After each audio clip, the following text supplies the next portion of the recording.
Halo sahabat Blackneck, bagaimana kabarnya hari ini? Mudah-mudahan baik ya. Hari ini saya akan menjawab beberapa pertanyaan-pertanyaan yang sudah dilayangkan, baik yang kami terima di WhatsApp maupun yang kami terima di beberapa video komentar di video-video sebelumnya. Pertanyaan-pertanyaan tersebut belum sempat kami jawab semuanya, namun pada kesempatan ini di video ini saya akan menjawab 3 soal atau 3 pertanyaan, yaitu bagaimana membayarkan zakat untuk anak, kemudian bagaimana membayarkan zakat untuk anak tapi anak tersebut dalam gangguan jiwa, kemudian yang ketiga bagaimana menyalurkan atau mendistribusikan zakat fitrah yang afdol. Untuk menjawab beberapa pertanyaan-pertanyaan tersebut, saya sudah menyiapkan sebuah kitab, yaitu Kifayatul Akhyar fi Halli Ghayatil Ikhtisar fil Fiqhi Asy-Syafi'i. Lau akhraja min malihi fitrata waladihi as-saghir jaza. Jikalau ada orang atau orang tua yang mengeluarkan zakat untuk anaknya yang masih kecil, jaza, maka hal tersebut hukumnya boleh. Wa in kana as-saghiru ghaniyan, walaupun anak kecil tersebut ghaniyan, kaya. Fali annahu yastaqillu bitamlikihi, karena orang tua tersebut bebas atau mempunyai hak untuk kepemilikannya. Faka'annahu malakahu summa akhraja anhu, seakan-akan orang tersebut memilikinya kemudian mengeluarkan zakat fitrah tersebut.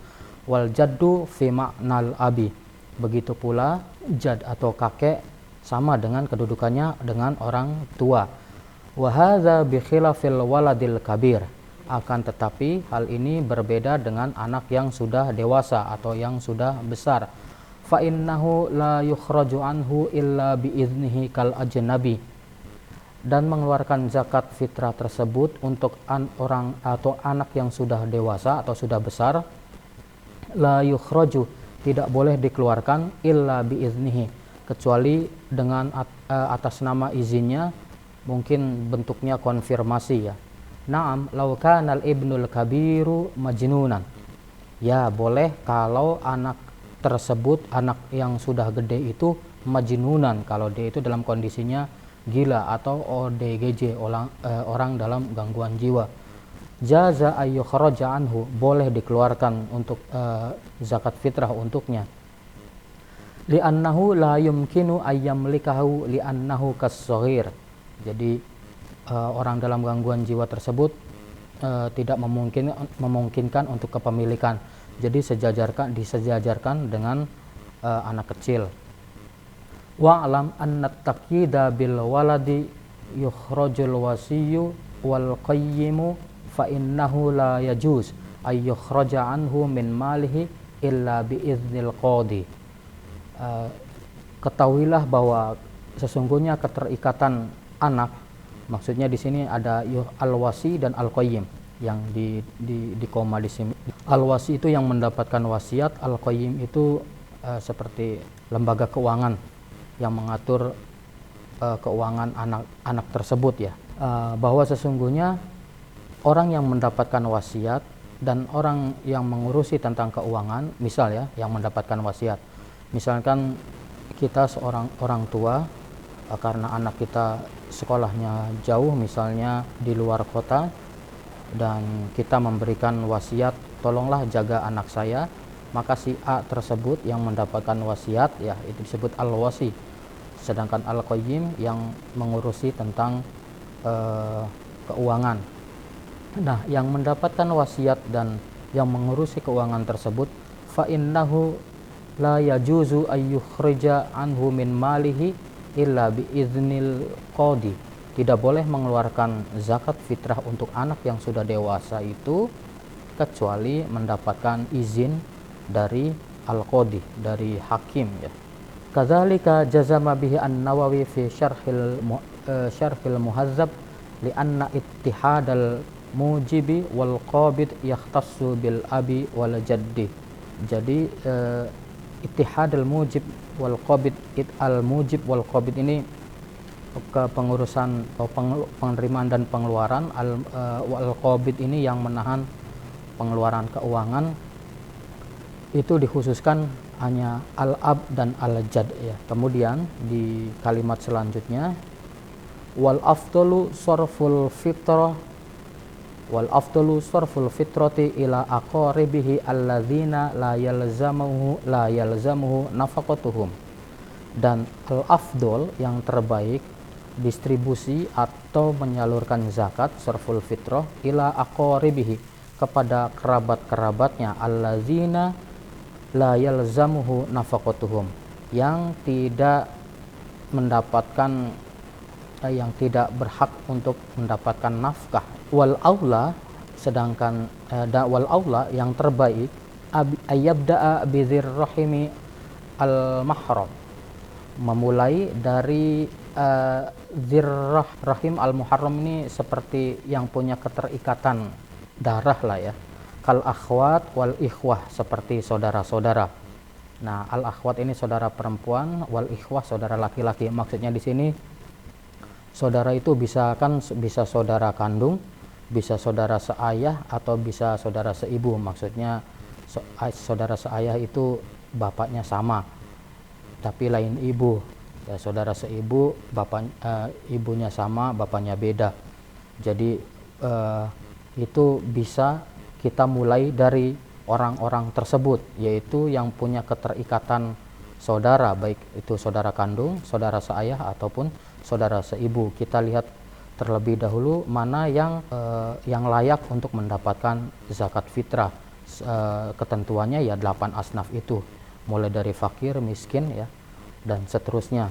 Jika saudara-saudara kita, baik saudara kandung, saudara seayah, ataupun saudara seibu masuk dalam kategori 8 itu, maka kita dahulukan hal tersebut. Berarti itu langsung nggak melalui amil zakat. Ya, bisa jadi pembayaran zakat fitrah itu bisa lewat diri sendiri atau langsung tanpa amil, dan bisa juga ke amil zakat fitrah.